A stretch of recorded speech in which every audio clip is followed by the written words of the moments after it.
6, 5, 4, 3, 2, 1. 0 time.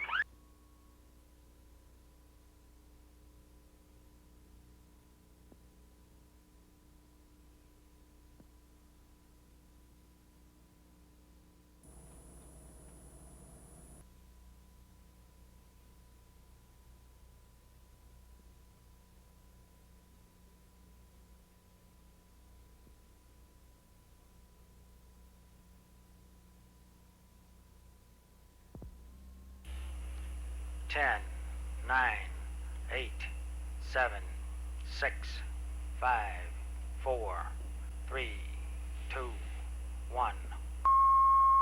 0 time.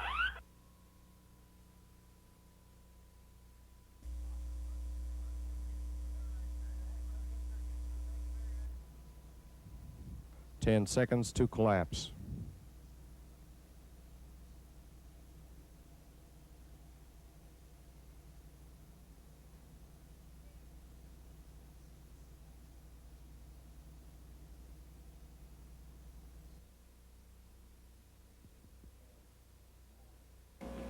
10, 9, 8, 7, 6, 5, 4, 3, 2, 1. 0 time.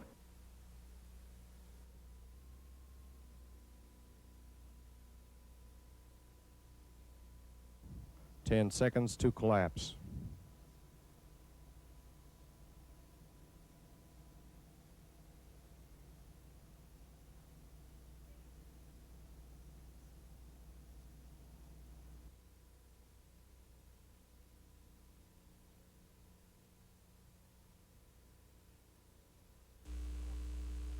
10, 9, 8, 7, 6, 5, 4, 3, 2, 1.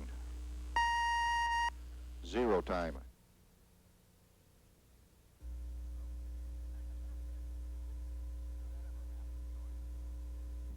Ten seconds to collapse.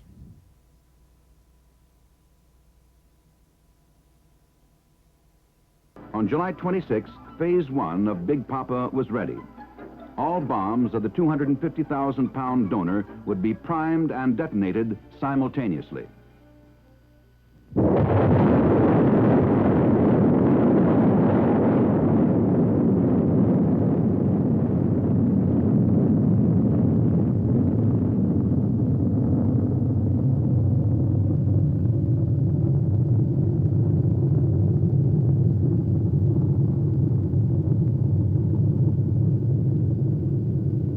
Phase 1. The blast was recorded in extreme slow motion since the actual time of the explosion was very short. The detonation of 250,000 pounds of high explosives. K times the cube root of the net weight of high explosives. The K factor is the key to this formula. Standard quantity distance criteria had established the K factor at 6 for this particular type of munitions storage. However, the study group's recommendations reduced the K factor to 1.1.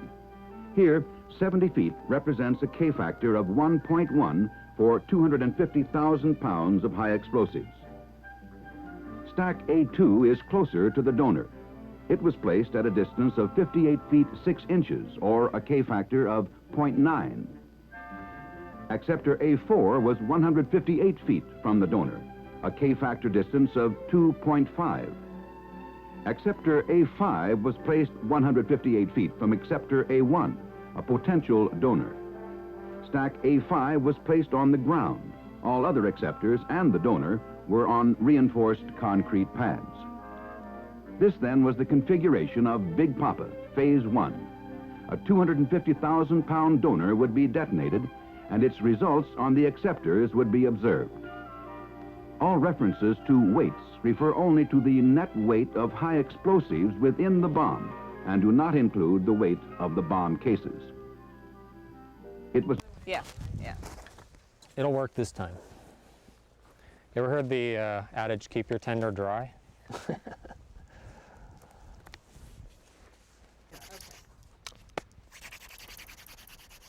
Sorry, that'll be okay.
Of course,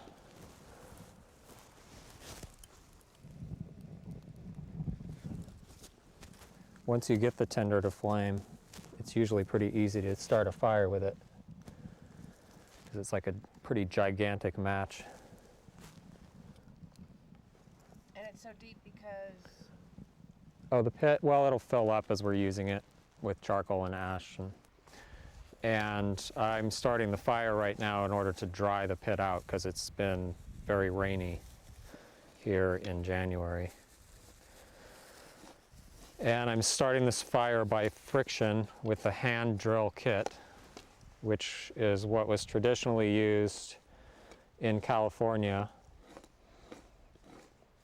in prehistoric California, and this is probably the most common method in the world for starting fires in the Stone Age.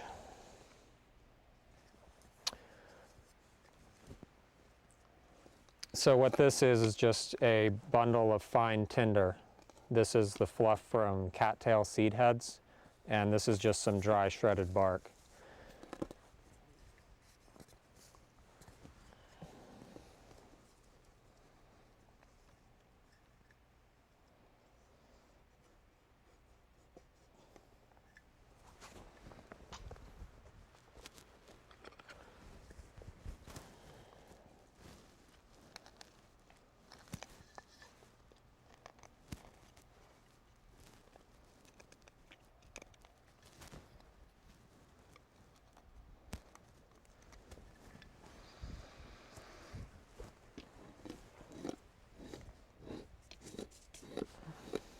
And what's going to happen is the friction at the interface of these two woods is going to create a charred black powder.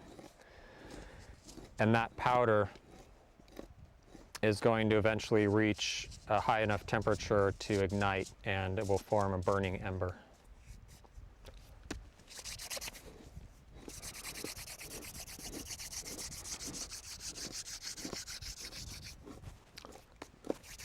And notice I said it will form a burning ember.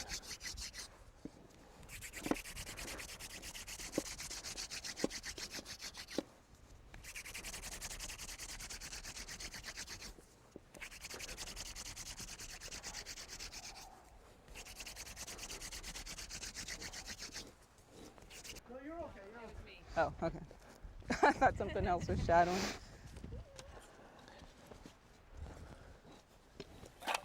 On your way, Chris.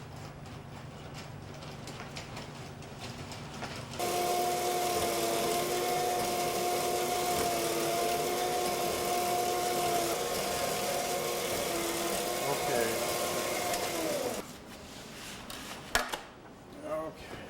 Piece here, we're gonna, we need the outside and we need some stripes for the inside. Ouch. Make some something like a hot dog here.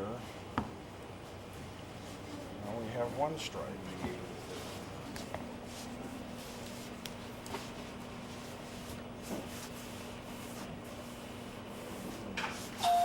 Make 3 stripes.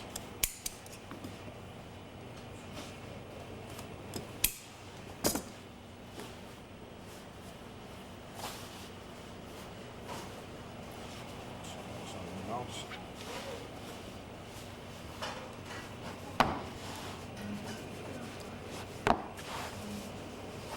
Put the good stripes on the outside.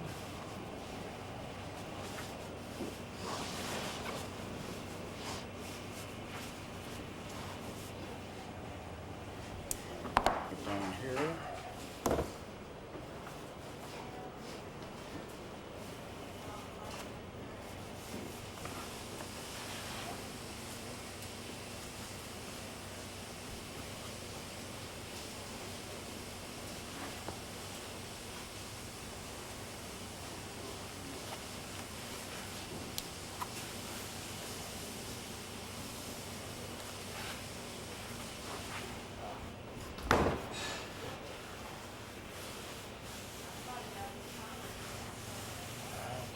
So,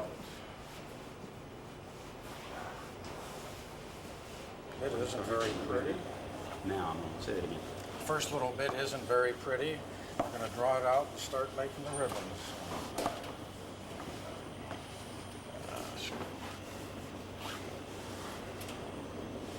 So here you see the beginnings of the ribbon cake.